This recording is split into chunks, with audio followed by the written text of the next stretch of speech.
Welcome back to Living Healthy. It's time to get inspired. Today, I have an awesome, most amazing guest. Her name is Deborah Clausen. Welcome, Deborah. Hey, Phil. It's great to have you on the show with us. It's good to be here with you. Thank you. And I guess going back, life is good today, isn't it? Mm-hmm. However, it doesn't look like it was always that way for you. Can you give us a little background as to what was happening going back over the years and some sudden changes that really bring us to where we are today to discuss what we're talking about? Mm-hmm. Well, if I look back over my life, and I sit here and talk to you today, there would have been a point not too long ago when I would have wept as I spoke to you and said, this is not the way I would have created my life or written my life story. That's right. However, as I sit here today with you, I'm able to say with an incredible certainty that everything I've experienced in my life has brought me to this point where I can look in you and we can have conversation and I can speak to you and you can speak to me with a knowing about life that I wouldn't have been able to have if I hadn't experienced the things that I've gone through. It's wonderful. Having said that, I come from a really shattered place. I've known abuse as a child on every level, emotionally, mentally, physically, spiritually, sexually, from every walk of life. And I understand the kind of scars and the wounds that creates in the human spirit, in the psyche, in the soul, and the body. Wow. I got married really young to a gorgeous hunk of humanity, as I say. You've met him, it's true. I would agree. And I married when I was 17, and Earl was 21, and we came to that life marriage situation without really the life skills to know how to make it work, but determined and committed to make it work. So we set off on that marriage journey, and 2 years after we were married, we knew what it was like to have a shattered marriage. 2 years after we were married, we had an incredible little guy named Ryan Clausen, an amazing child like no mama had ever had. But I was broken as a human being. And I am a woman of faith, and I had gone to the people of faith that I loved, and there found myself turned away.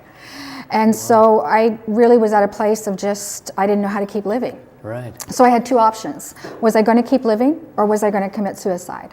I didn't want to commit suicide because I believed deep down in my gut that there's purpose and that I was created for purpose by a great creator. That's a dark place to be, though. It's a dark place to be. Wow. But you know what, Phil? There are many, many, many people who come to that place. Mm-hmm. So I found a place of refuge. That refuge place was a psychiatric hospital. I lived there for 6 weeks, and that became a turnaround point for me, where my faith sunk deeper, and I learned a lot about life. Came out, got on with life, gave birth to an amazing daughter, and the journey went on, learning to live life one day at a time. Wow. Our son was then diagnosed with spinal meningitis when he was 7. He was diagnosed with this very, very rare form of cancer in his face, right, called a rhabdomyosarcoma when he was 9.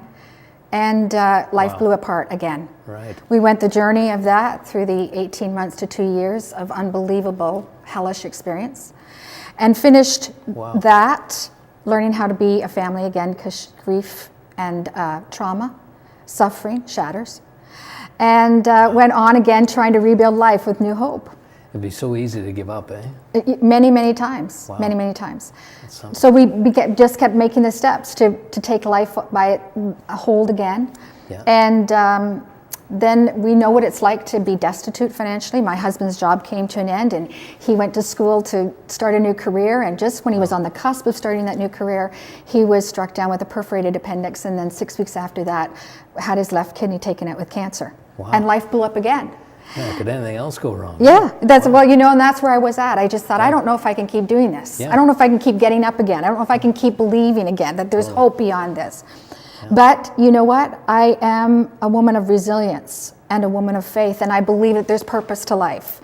And I kept trying to find that purpose and a new way of being and finding that hope again. Right. So we went on and rebuilt again. And then I had a real gift given to me. I'm a recording artist, and I received a Juno in the year 2000, and that was like a kiss, That was beautiful. It was amazing. Yeah. And from that experience, some career opportunities opened up for me south of the border in the US. And so we sold everything that we had here, packed up, and Earl and I and Ryan and Andrea moved to the US to pursue that career opportunity. And a month after we moved there, Wow. in the midst of hope, dreams, rising, a new way of beginning, a month after we got there, Ryan was in a near fatal catastrophic car accident. It was devastating. He was airlifted by Life Force helicopter from the accident site to the top regional trauma hospital. Wow. He had severe closed head injury. He had broken both of his legs and his arms. He had his heart ripped out of the pericardium. His heart was where his stomach should be. His stomach was where his heart should be. He had extensive internal damage, severe carotid artery damage. They transfused him 34 units of blood in 4.5 hours. He was in a coma. He'd had a stroke. He was on a breathing machine, and we were told he wouldn't live through the night. No way. It was at that point that I just really believed that it was like standing on the landmine. It was our personal tsunami. It was the explosion that put the exclamation mark on life just doesn't work. How do I keep going out of this? All of us were completely devastated. Ryan was in the hospital for a month. As I said, he was in a coma for 2 weeks. He came out of the coma. We had insurance policy on him because that's mandatory as an international student, which is what he was in the States. We'd applied for a green card on the basis that the US government considers me an alien of extraordinary ability because of the Juno, Right. which put us in a really special category, a place of high honor. A month after Ryan had been in the hospital, he was sent home because we had over $1 million worth of medical expenses. Wow. And we were responsible for doing the rehab at home. Gotcha. So it's amazing. We're going down a rabbit hole here, and unfortunately, with the time on the show today, we're just hitting that crux. And what I want to do is continue this with you and welcome you back on an upcoming episode, so we can really keep going down the rabbit hole and understand where we are again today with this. Thank you very much, Deb. Thanks, I really Phil. appreciate this. And, Thank you. Stay tuned. We'll be right back with financial wellness.